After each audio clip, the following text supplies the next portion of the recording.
something I've mentioned before is that I'm a big fan of when cartoons, Disney, Warner Brothers, whatever, take on popular fairy tales and nursery rhymes and put their classic characters into those stories. And that's exactly what we get with the 1955 Warner Brothers cartoon Beanstalk Bunny. Now it's called Beanstalk Bunny. Bugs Bunny is in this, but we also have Daffy Duck and Elmer Fudd. And this was released in 1955, directed by Chuck Jones, with a story by Michael Maltese and Benjamin Tabart. We also have, of course, Mel Blanc as Bugs Bunny, and Daffy Duck, and Arthur Q. Bryan as Elmer Fudd. Daffy Duck is Jack, and it starts off with him realizing he's got these magic beans. We have the beanstalk.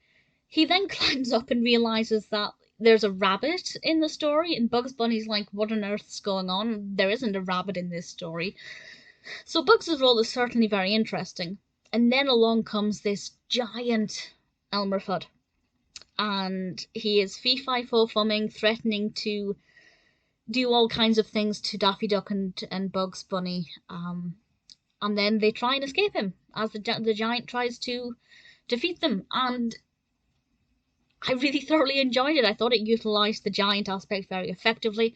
I think the characters fit their roles very well, particularly Daffy Duck and Elmer Fudd.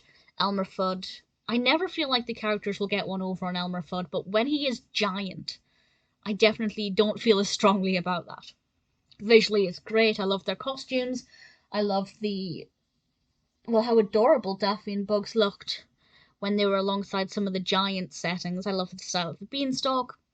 Really had a lot of fun with this one. I always have high hopes when they're taking on a classic fairy story or fable like this one.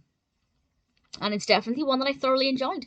If you're a fan of Jack and the Beanstalk as a story, I think you'll really like it.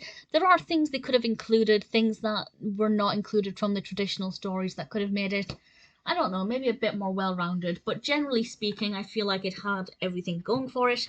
And of course, if you're a fan of Daffy and Bugs and Elmer Fudd in general, Beanstalk Bunny is definitely one that I recommend.